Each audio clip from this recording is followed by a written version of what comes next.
feel the Spirit moving in me. I feel the love. I feel the love moving in me. I feel the love moving in me. I feel the joy. I feel the joy moving in me. I feel the joy moving in me. I feel the vision. I feel the vision moving in me. I feel the vision moving in me. I feel the Spirit. I feel the Spirit moving in me. I feel the Spirit moving in me. I feel the joy. I feel the joy moving in me. I feel the joy moving in me. I feel the love. I feel the love moving in me. I feel the love moving in me. I feel the joy. I feel the joy moving in me. I feel the joy moving in me.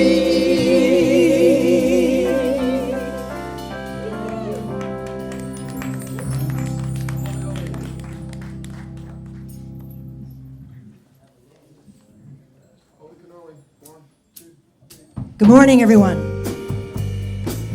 Happy Palm Sunday. Oh, let me love in a holy, holy way. Let me love in a holy, holy way. Oh, let me love in a holy, holy way. Let me love in a holy, holy way.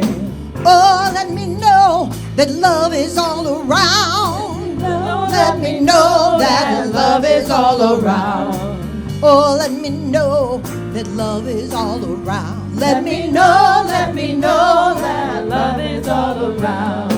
Oh, let me love in a holy, holy way. Oh, let me love in a holy, holy way. Oh, let me love in a holy, holy way. Oh, let me love in a holy, holy way. Oh, let me live in a holy, holy way. Let me live in a holy, holy way. Oh, let me learn from all the ways I fall. Let me learn from all the ways I fall. Oh, let me know that love can heal us all. Let me know that love can heal us all. Oh, let me know that love can heal us all. Let me know that love can heal us all. Oh, let me live in a holy, holy way. Oh, let me live in a holy, holy way. Oh, let me live in a holy, holy way. Oh, let me live in a holy, holy way. Oh, let me serve in a holy, holy way. Let me serve in a holy, holy way. Oh, let me serve in a holy, holy way. Let me serve in a holy, holy way. Oh, let me share the good that's overflowing. Oh, let me share the good that's overflowing. And let me care what goes around the world. Let me care what goes around the world. Oh, let me serve in a holy, holy way. Oh, let me serve in a holy, holy way. Oh, let me serve in a holy, holy way. Oh, let me serve in a holy, holy way. Oh, let me live in a holy, holy way. Let me live in a holy, holy way. Oh, let me live in a holy, holy way. Let me live in a holy, holy way. Oh, let my steps reveal a pack of peace. Let my steps reveal a pack of peace. Oh, let me talk each day a little kindness. Let me talk each day a little kindness. Oh, let me live in a holy, holy way. Oh, let me live in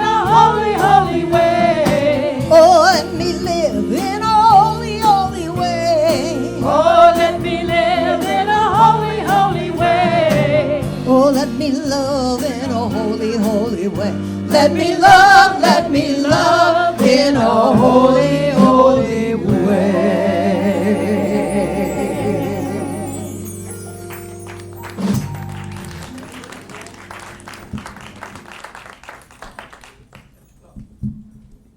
That's my cue. How we all doing this morning? All right, Reverend Michael McMorrow here. If you're joining us for the first time in the sanctuary, you are most welcome. Yeah, go ahead, give yourself a hand.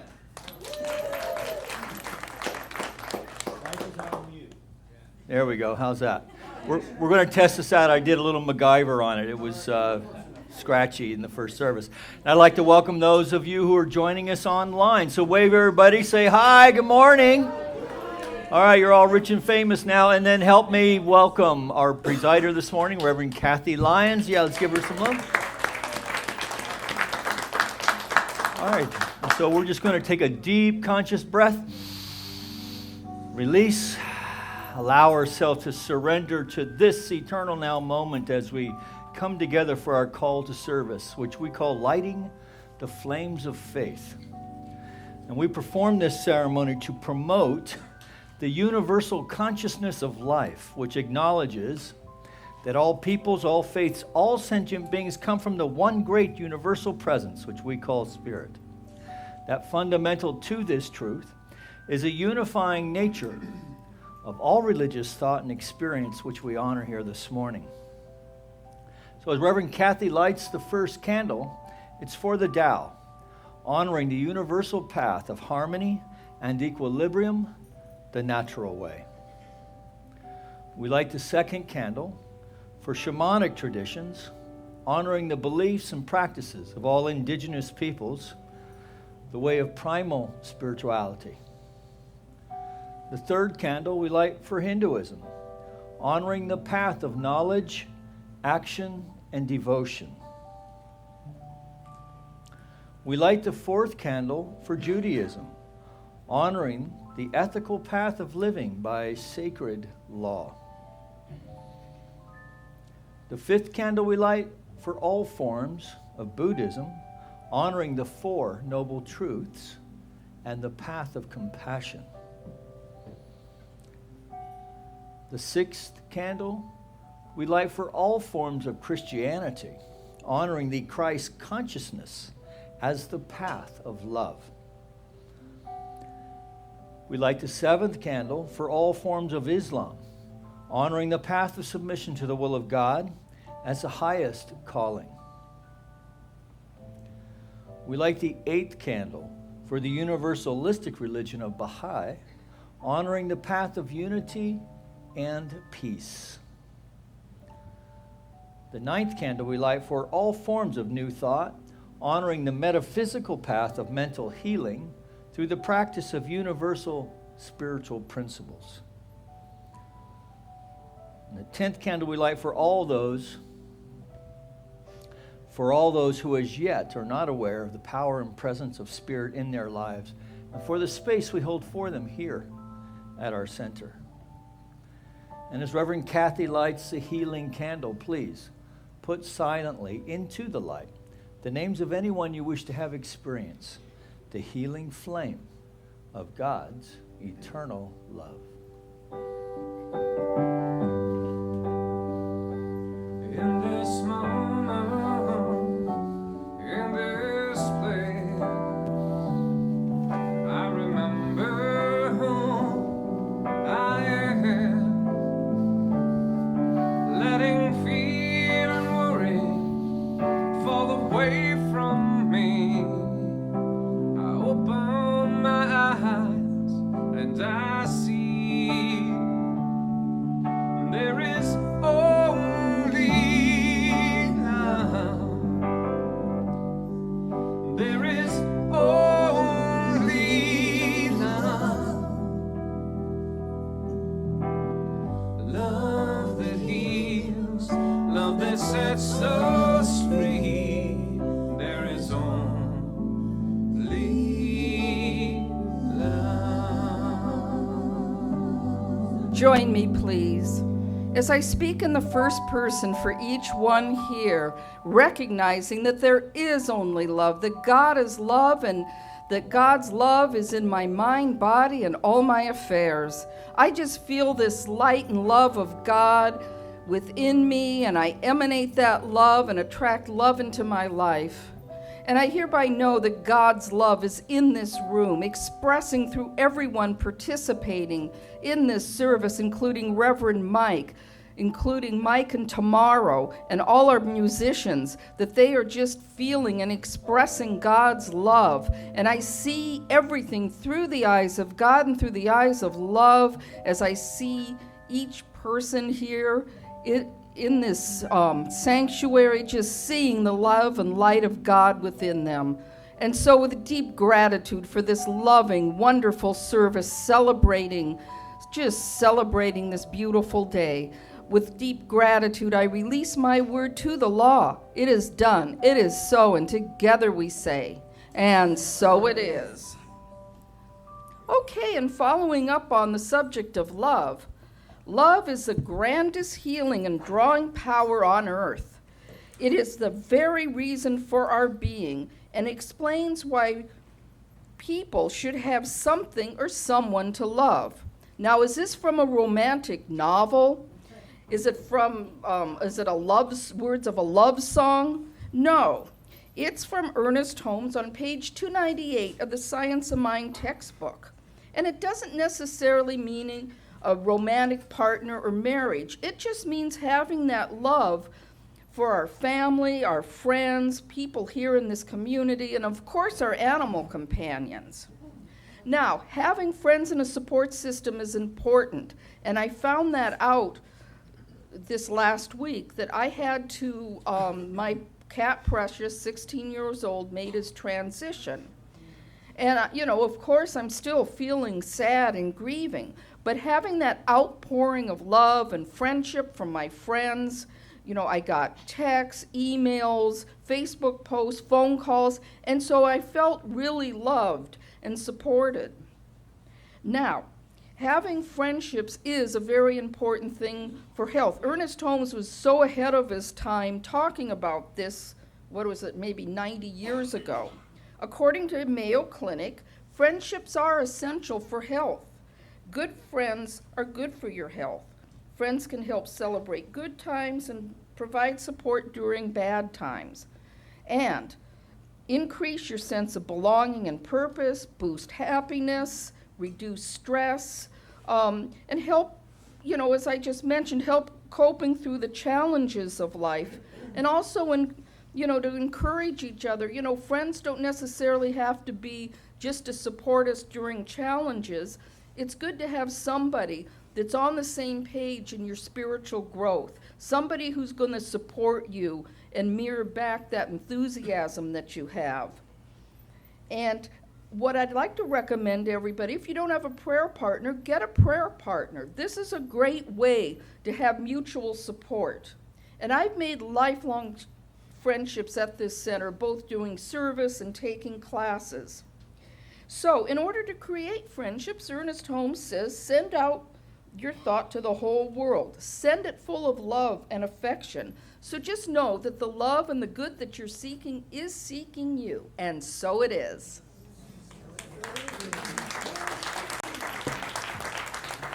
Good morning, everybody. Nice to see you. Happy Passover and Palm Sunday today to everybody. I would like to first off thank playing percussion and doing some background vocals, Miss Angela Carol Brown and Miss Terry Page. Keyboards and saxophone, the one and only Dave Believers. Playing the bass, he's back from his walkabout, Mr. Ken Moore. And we're thrilled to have three very good friends singing today. Please welcome Kitty, Cheryl, and Milena.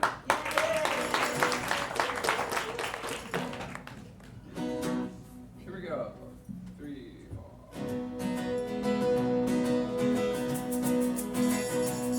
Well, I've seen my share of struggle when I thought that I knew best. When I sailed through a storm instead of stopping to rest. And And it always seemed the hardest when I'd made up my stubborn mind.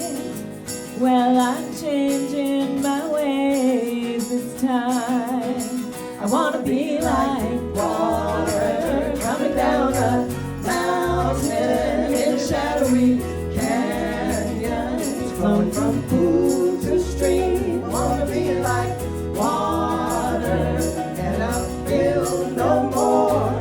I am bound for the sea. Have you ever seen an eagle head straight into the wind? He doesn't pick a fight, spreads his wings and just gives in. And in the end he always makes it home just fine. I guess he knows that every storm subsides. I wanna be like water coming down a mountain in shadowy canyons, flowing from pool to stream. I wanna be like water, head uphill no more. I am bound for the sea. I'll let nature take its course. No more thinking that I know where this river's meant to go.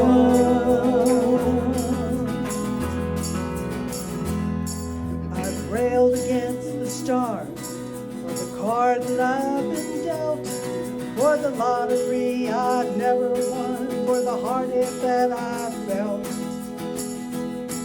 But it always seems when I let go of expectation and regret, life has plenty of surprises for me yet. I wanna be like water coming down a mountain into shadowy canyon, flowing from pool to stream. I wanna be like water, head uphill no more.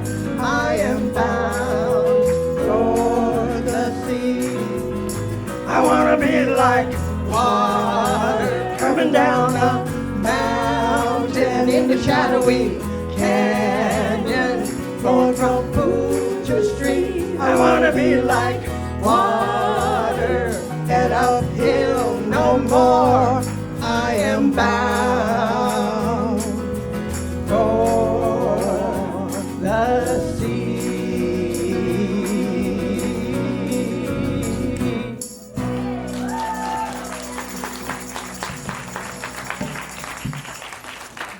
All right, let's hear it for, what do you call yourselves? All right. Aren't they great? That was so much fun. I want to be like water too, heading uphill no more. I don't want to fight the current, right?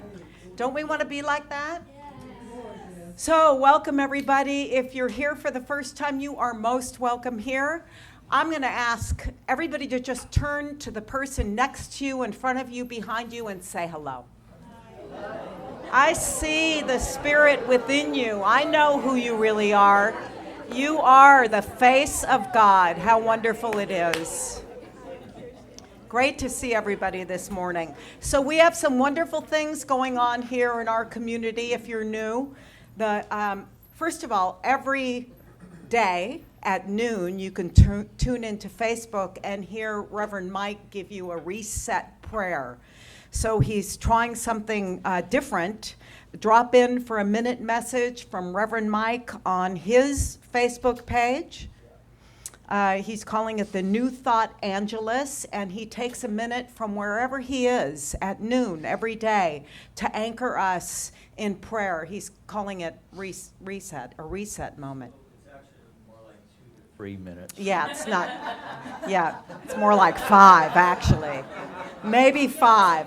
But if you find yourself, at noon every day, or you can check into it any time of day and just get a reset prayer. It's really been wonderful. I appreciate you doing that, Reverend Mike. Thank you. So the big thing that we have coming up in our community is the Spring Fling, and it's coming up.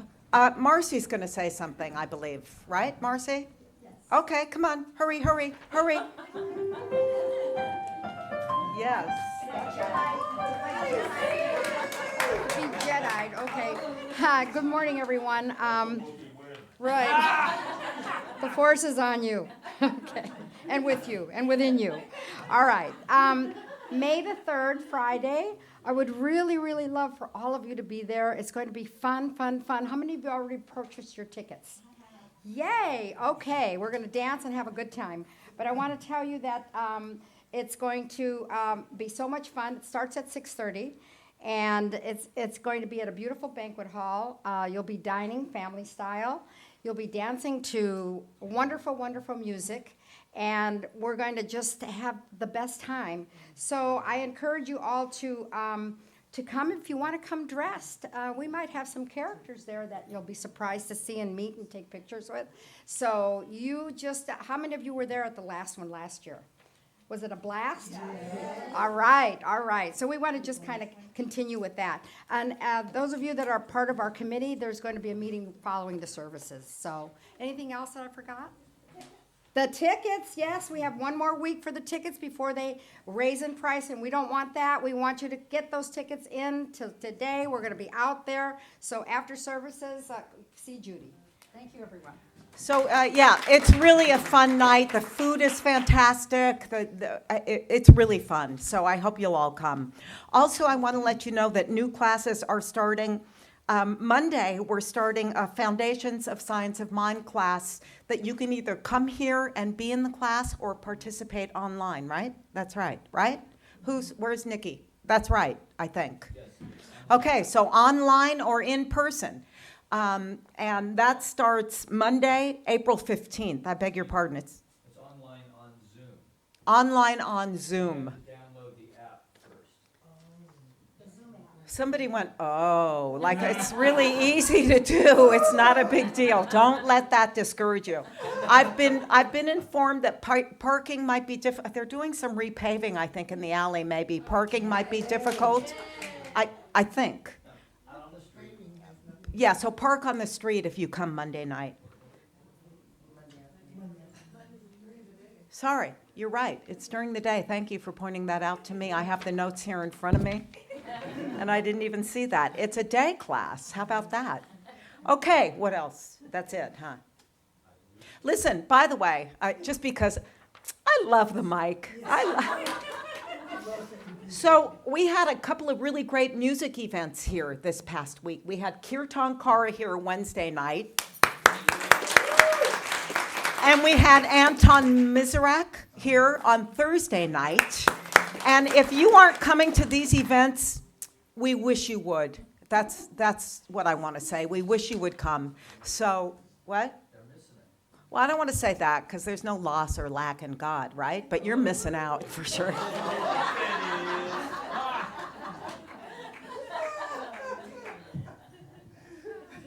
Okay, let's stand for our Declaration of Principles. We believe in one universal spirit manifesting through all, natural and incarnated in us.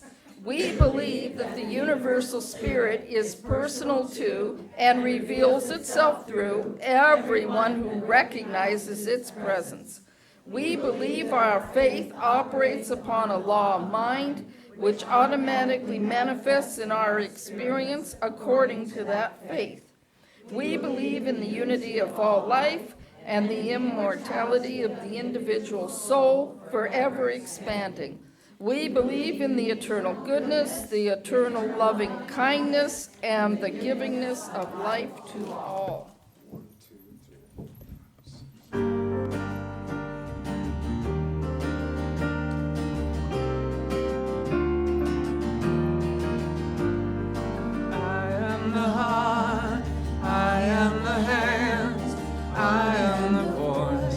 Spirit on earth, and who I am, and all I do is a blessing to the world.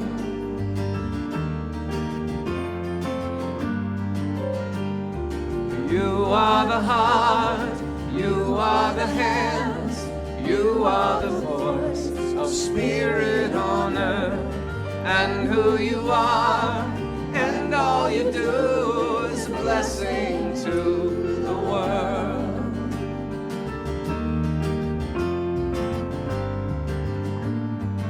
We are the heart, we are the hands, we are the voice of Spirit on earth, and who we are, and all we do is a blessing to the world.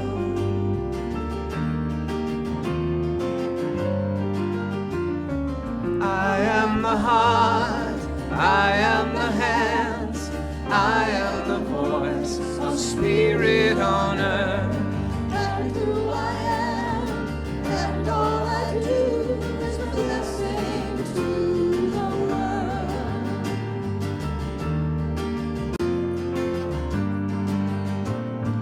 You are the heart, you are the hands, You are the voice of Spirit on earth, and who you are, and all you do is a blessing to the world.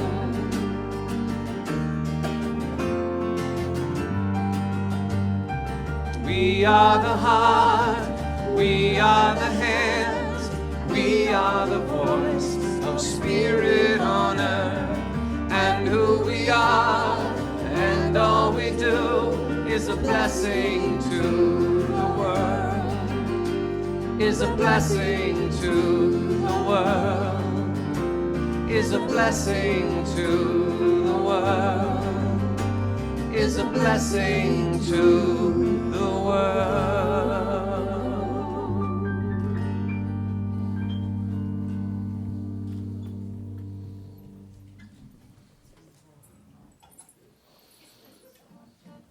Good for you for just sitting in that for a moment. Yeah, so you are a blessing unto the world. Maybe no one's told you that in a while. So we're here to tell that and to know that for you. So today's talk title is Unique but Different. And it is Palm Sunday, and Passover's coming up. So this is a busy time in the traditional church calendar, in the Judeo-Christian expression of life, which is basically things European and American, and maybe being both North and South America, actually, when you think about it, right? So, and our value for the month is to promote diversity and inclusion. But before I get to that, we had the LA River cleanup yesterday, the 30th annual. That's diversity and inclusion, by the way. Right? Nothing says diversity like jelly beans. It's all sweet in the center. All right, so here's our group without Andrea and her grandkids, unfortunately. And we did pick up more than that bag of trash. It didn't take all of us. Yes, and then here is the women drug up this piece of furniture that was hanging on our tree, so they had their own Me Too moment there, so that's what that is. Yeah. But we'll look at that instead. All right. Isn't that nice? Yeah, that's the Sierras. Yeah, after we were done cleaning it up, Balboa Park looked just like that. All right, so unique but different. Don't those mean the same things? Unique but different. So unique in that the way Ernest Holmes spoke to this is in this way, that we are individual entities, but each is unique, different, yet fundamentally alike. We are individual entities, but each is unique, different, yet fundamentally alike. Fundamentally alike in that we are the individualization of the one power and presence of the divine. Each one of us. That actually all of this manifest creation is an emanation from the very mind of the Spirit itself. Which is, if you're used to hearing that, it's like, yeah, okay. But if you're not, like the first time you heard that, didn't that sound like a little whacked? Right? All is like from the mind of God. We are all part of one universe, and yet each one of us has a different experience of that universe. There is one power behind all of existence, and yet many are unaware of this truth. And in this way, when we are not aware that we are one with the universe, we feel separate and alone. And without a spiritual practice to bring ourselves back to a recognition of oneness, we begin to see all the ways in which we have been cut off from life. And one of the tools to help us do that is social media. So we have to be, we have a spiritual practice, and yet we don't want to dilute our mind and dilute our sense of oneness with the divine by playing around too much in the world of distractions. That we begin to feel that we have been cut off from life. In fact, we can believe it to an extent that we begin then to see evidence on this plane of existence that show how we are different from the other. And that the other then becomes think about it enough, and the other becomes a threat. And perhaps the most obvious difference in this plane, human plane, for human beings, of course, is gender. Right? So we've been having this whole conversation, it started way before my time, but certainly I came of age when women's empowerment was the big thing. So that was the first big adjustment I had to make to life. Right? Because there are these generalizations about the way men and women are, what it means to be masculine, what it means to be feminine. But today we now know that the masculine and the feminine are expressions in everyone. We know this to be true now. And recently we are learning that there are other factors that make us feel separate from each other. And they are things that society is often disregarded. So as modern psychology explores the nature of perception, for instance, society has been called to task to validate as fact that there are groups of us that have been marginalized, disrespected, not heard, and often vilified. Now, these are now facts, not just the insecure rantings and feelings of ingrates. There's evidence now that these facts can be uncomfortable for those of us in the dominant group who have worked hard to create lives that have a measure of comfort in them.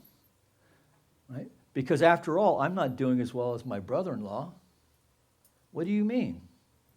Right, so this whole thing about privilege, can't even talk about this idea of privilege because,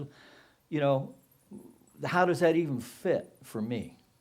And we're not going to cover that today, but just to acknowledge, right, that when we're asked to consider the idea of privilege, no one's calling us anything. No one's calling us anything. So there is talk now that as a society, that we need to acknowledge disparity and take responsibility for it, but not from a place of blame or guilt, but rather to take steps to demonstrate an obvious deep regard for the other, and then a commitment to setting things right. In other words, we must learn to love our neighbor as ourselves. So that which I want for myself, I want for others. That's all this conversation means. Now, this can be expensive. And frankly, coin is the better part of the bargain because it's going to take a lot more courage. It's going to take a lot more intestinal courage within ourselves to speak up, to step up and give witness to our guiding principle of faith.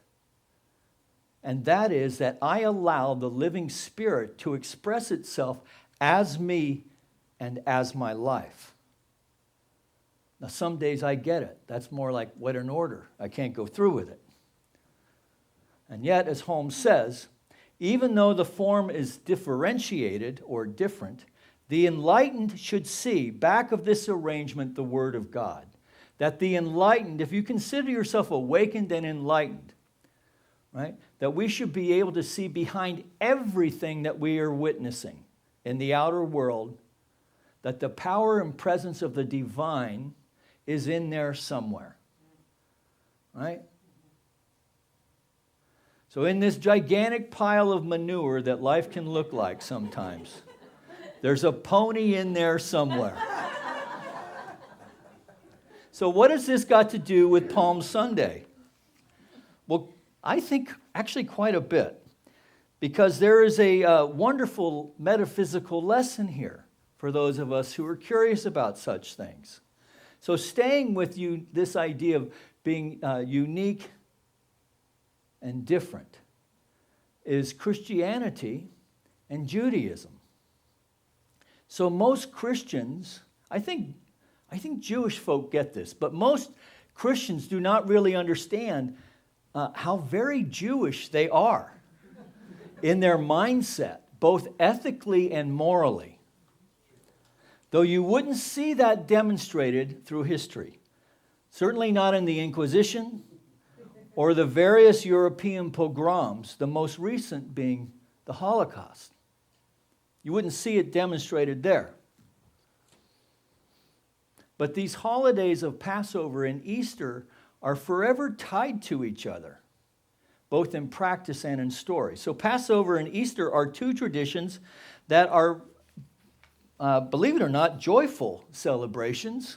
One from the Hebrew perspective of a people delivered from bondage from the Pharaoh of Egypt, and the other celebrating the man who conquered death and gave demonstration to being the Son of God by some interpretations.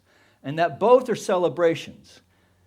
And again, to believe in them, both take gigantic leaps of faith. Right? So they are teachings where, these leaps of faith to me are so big that it is helpful to be born into them, because you don't really question the leap of faith, right? Until you start to look at how things are not congruent with the teachings as we understand them to be. For instance, there's a lot more love in the Jesus message than we often see demonstrated in the outer world. You know, what about that? Right? That we can all think, any of us who come from that tradition, we can all think of instances where Christian love has not demonstrated itself. And that many, including religious leaders, have fallen short of that. I got to tell you, Christianity hasn't got the market on that kind of behavior. Right? You go into any seminary worth its salt, and they're going to tell you the two biggest things to look out for a spiritual leader: sex and money. Just like you guys in your lives. Right? So, we're all working this thing together. But when it comes to Easter and Passover, both are celebrations. So speaking to Passover and to Judaism, I think for those of us today as modern people, it's difficult to imagine, and I think it's worth imagining what it was like back in the day. That the Temple Mount that we know of as we know it today now has a mosque on it. That Israel appears to be a fortified city, heavily militarized, right? So everyone serves in the military. It's divided by a wall with all kinds of checkpoints. There's guns everywhere. And then we often see reports of bombings from terrorists, terrorist bombings. Now, I've never been there and I've never lived there, so I'm just going from the news. Frankly, that's kind of suspect these days. And I also understand that it's forming a perception, right? So this is how it looks to be. And I think for most in the West, this is how it looks to be. Now, here's the thing. In ancient times, Israel was an actual kingdom with a powerful army and really powerful kings. And in fact, the Hebrew Bible has within it stories of kings and the arrogance in which they acted, and at times the benevolence in which they acted, and the things that we can draw from that. That there is ample archaeological evidence now to support the Hebrew writing. So they're not just old guys who wrote stuff, made stuff up, right? That there's evidence to support it. And although there is only a single wall left today, the temple, the actual temple that the Hebrews built, right, was the size of 13 football fields. So imagine a football field, 13 of those. That's a lot bigger than IKEA, right? Maybe it had the maze too. I thought the snacks would be showing up soon. So here's the other thing that I've just learned this, so I'm just sharing it with you. The other thing that I think is kind of trippy is that Jerusalem at the time, being a fortified city, had a population of about 30,000 people, which swelled at Passover to 300,000 revelers. Okay? Now that's if you're in the Roman army, that's 300,000 resentments packed into this city, and it's your job to keep the peace as the conquering army, of course, as a very cruel and conquering army in a time when human life was cheap, and they nailed criminals to crosses. So, Jews at the time, I don't know about today, were very connected to this story of its release from bondage. Right? So remember, there's no cars, there's no planes. They got to walk to get to Jerusalem, and 300,000 of them every year are showing up. So they're very connected to the story of their release from bondage and the covenant of Abraham as a chosen people. And yet, who are these dudes with these swords and shields and long spears? Right? So, and the Romans have only been there 20 years at this time. So everybody's scared, everybody's fearful, some are armed, most are not, right? And 300,000 of them are super religious in these beliefs. It's a powder keg, right? It's a powder keg. And so what do the Romans do? They just tighten it down.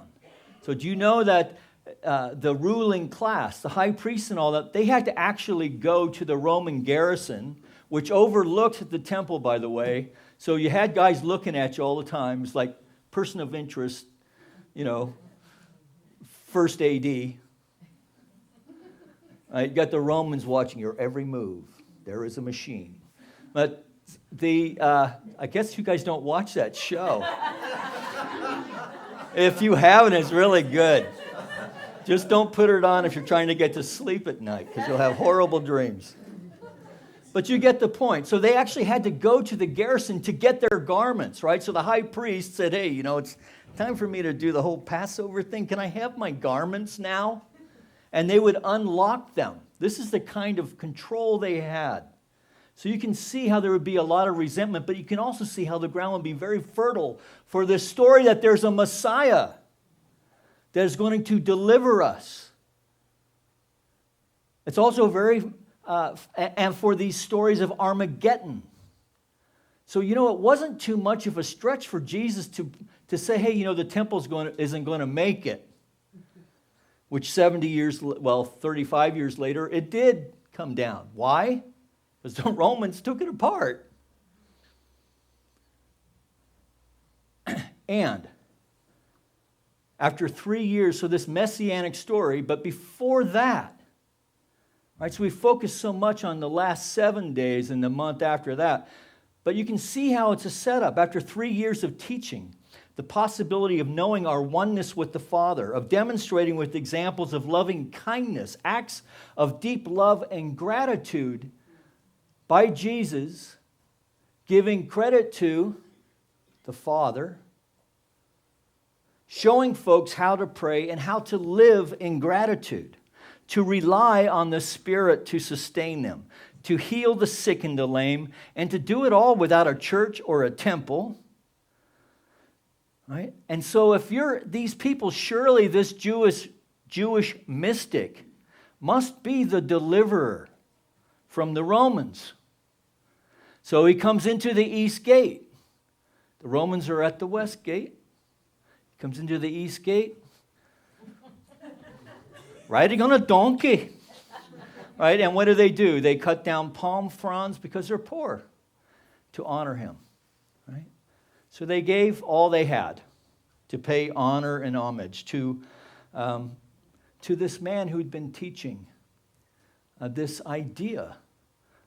Now, he would not have said this, but it's easy to pull it out of the text that life is consciousness, that we are one with all of life, that it is the Father's good pleasure to give you the keys to the kingdom, and that greater things that I have done, you shall do. Right? As we align ourselves, as Paul said, into ways of being renewed, that we are transformed by the renewing of our minds. In other words, we begin to think in the way that the Christ, this dude Jesus, we try to think like he thought. So imagine what your life would be like if you knew you were one with the divine, that your word had authority, and that as you speak your word with authority, that the only answer that would come back is, yes, my beloved, yes, in you I am well pleased. Well, this is the truth we have to awaken to, because the world wants to keep distracting us and telling us, no, that's not so. That we get distracted because the teachings of Jesus have been usurped by many people. And actually, Christianity is much more like Paul than Jesus. All right? So think on that. So the earliest writings we have come from Paul. So it should really be Paulianity. The study of being Pollyanny. Oh no, that's religious science. To think that your voice, that your thought has authority, that's a Pollyanny thought. Right? But try testing the law. Try living from that place and see if it isn't true. And I mean really try. Don't give up the first time. Right? Think of something that you're really good at. Something you're really good at that you really appreciate about yourself. That when you first started doing it, you sucked at. Everybody's got something. Right? Come to your religious science practice, your spiritual practice with that kind of commitment. Whether it's to putting a line on a page, giving voice to a song, writing the great American novel, or even having the courage to say to someone you don't know, well, I think I love you. But what am I so afraid of? I'm afraid that I'm not sure of. A love there is no cure for. And I think that's the problem with this whole thing. Right? That there is this compelling story of the crucifixion, but we don't want that to jack the whole deal. We don't owe God anything.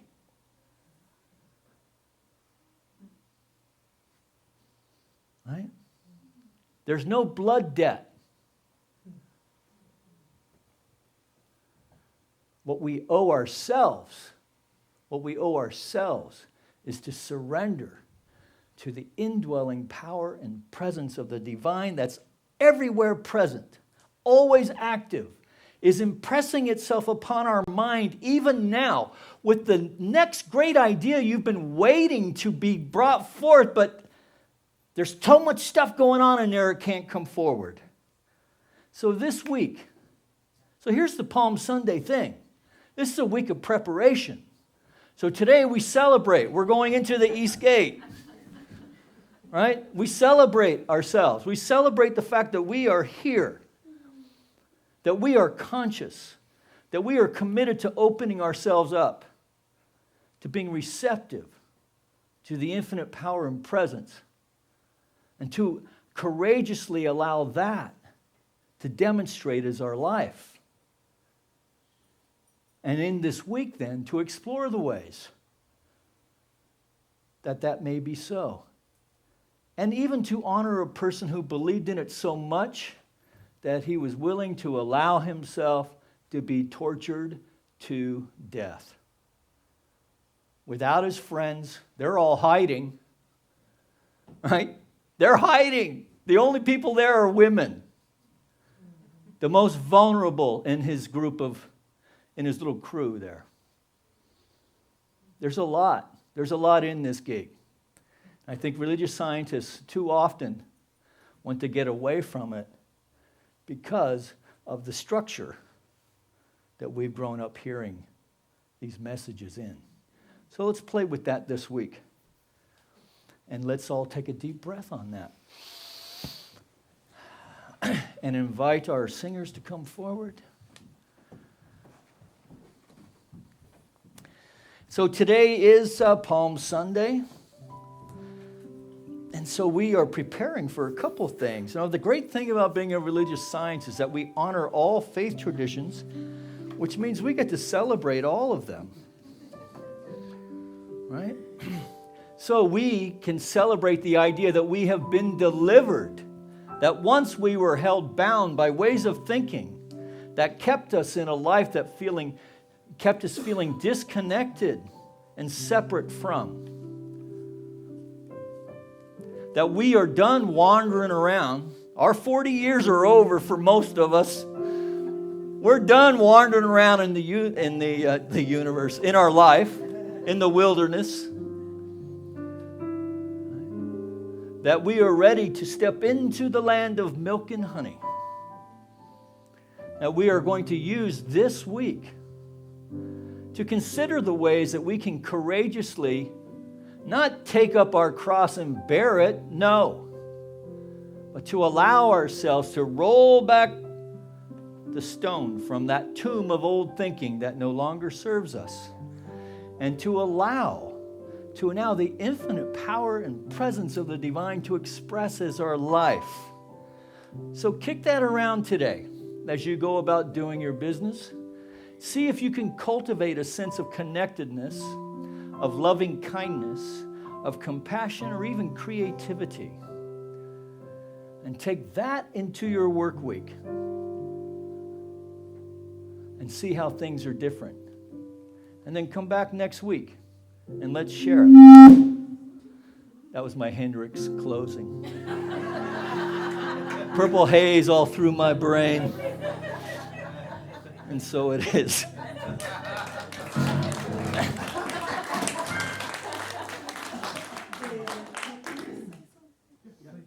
You know, Ken introduces us as the friends, and I just felt like I wanted to tell you how we came together. Over 30 years ago, this precious, I'm telling you, this precious young lady and my two children, Damon and Cammie, were in a professional workshop, a singing workshop with Carol Lombard singers, and Cheryl, Melena's mom, and I were running around doing carpool, taking them here and there, and they were real professionals. They sang in movies and events. So I just wanted to say we had our stage moms supporting us. Yes, and they supporting our dream as little children. I mean, yes, we how did. lucky were we? and they showed up in the kitchen a few months ago and walked in, and I thought I was going to pass out. So anyway, I just wanted you guys to know this is the friends. Thank you.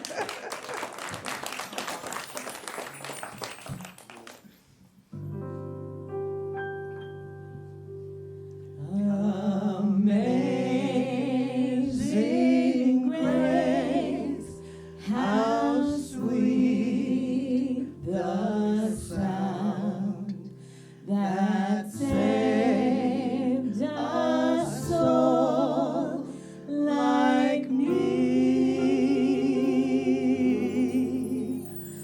I once was lost, but now am found, was blind, but now I see.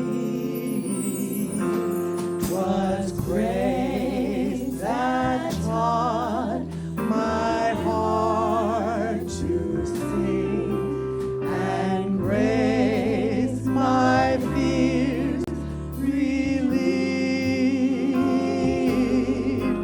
How precious did that grace appear the hour I first believed. Through many dangers, toils, and snares, I have already passed. 'Tis grace that brought me safe thus far to freedom that will last. When we've been here 10,000 years, bright shining as the sun, we've no less days to sing God's praise than when we first begun.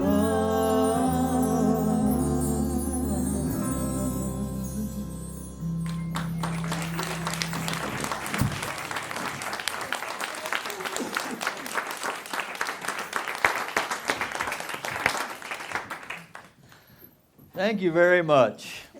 Wonderful, wonderful. The Almost Lemon Sisters. The Lime Sisters. In the coconut. Okay, so as we prepare, I'll stop now. Okay, so as we prepare, I'm just giving him more time to write checks, okay? All right, so as we prepare our gifts for the offering, we call our ushers forward.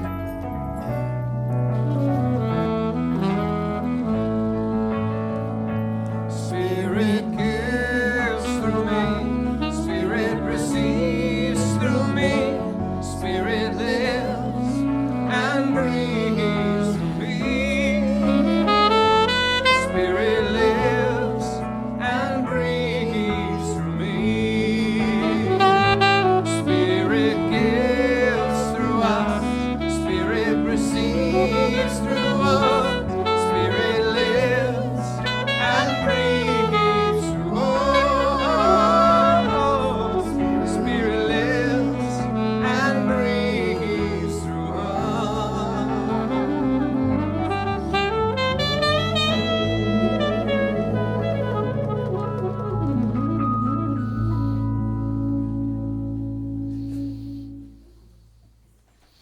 All right, so let's just take another deep breath. As we just recognize and know that the gifts presented here this morning in the baskets or online through automatic giving, that all of it is a demonstration of consciousness of the individual that understands that God is our source, our substance, our supply. And so through the generous heart of the individual, evidenced by these gifts, we, representing the heart of this spiritual community, accept these gifts with deep appreciation, love, and respect, as we know together they go forth to heal, to prosper, and to bless the life of everyone here this morning, the vision of this center, and anyone connected in any way to it, that we extend these glad tidings and this blessing to our friends here in this community of Granada Hills, our city of Los Angeles, our state of California, our United States of America, all of its churches, temples, mosques, schools, universities, the people who attend them, the people who support them. That for our planet as well, that we know that all of it, in some crazy cosmic way, is a demonstration of the very mind of the divine itself. And to the extent that we know this to be so, we see it demonstrating in all ways, great and small. And that's a good thing. And so we just know this together by saying, and so it is. So please help me thank lovely Rita, Miss Chloe. So thank you all for being here today. Where's Reverend Kathy? Oh, there you are. So let's invite our practitioners. And do we have kids? No little ones? Big kids? Oh, hey, Alex. Sorry, guys. Hey, Andreas. I almost cut you out of the deal, man. Chloe saved you. All right, so come on up here, guys. Let them see our handsome faces. Yeah, I know. So, tell us who you are. I'm Alex. Alex, and? I'm Andreas. I wrote 7 sentences about God. This is called God is in my puppy, everything existing. We are all connected with God. I have good energy and got nice fun. God and my family and give things to me. I release negative and let it go, and knowing positive and know that good is with me and God. Very nice, Andreas. And he can sing and play the drums. Okay, Alex, how are you doing? I'm good. Good. So Here are some of the things I said. okay. The favorite thing I said was I give thanks for God, my family, and my fluffy puppy. Nice. You have a fluffy puppy? Is he new? No. No. He's 13. Okay. All right, good. An older fluffy puppy. Yeah, that's kind of like me. I think you're right. All right. Sometimes I know exactly how Art Linkletter felt. All right. Those kids say the darndest things. All right, so let's invite our practitioners and ministers to circle the room. Thanks for being here. You know, next week is Easter. You might want to come back. You get extra enlightenment points. Okay, so join me in consciousness as I speak in the I am for everyone here, recognizing that power in life, which is the life of God, which is love, it's health, wealth, creativity, peace, and harmony. And I am one with all these God qualities. I am love, health, wealth, creativity, peace, and harmony. So I declare right now that whatever I desire in my life, whatever it is, loving relationships, financial freedom and wealth, creativity, loving friends, whatever it is, I just know perfect health, whatever it is that I desire, I know that as I embody those qualities, I now experience it in my life, and I know my life is peaceful and harmonious, and I know that I am expressing my unique divine self, that my finest God qualities just shine through, and I attract likewise in my life. And so I give thanks for the love, health, wealth, creativity, peace, and harmony that I experience right now. And with gratitude, I release my word to the law as I let it be so. And together we say, and so it is. Please stand for the peace song.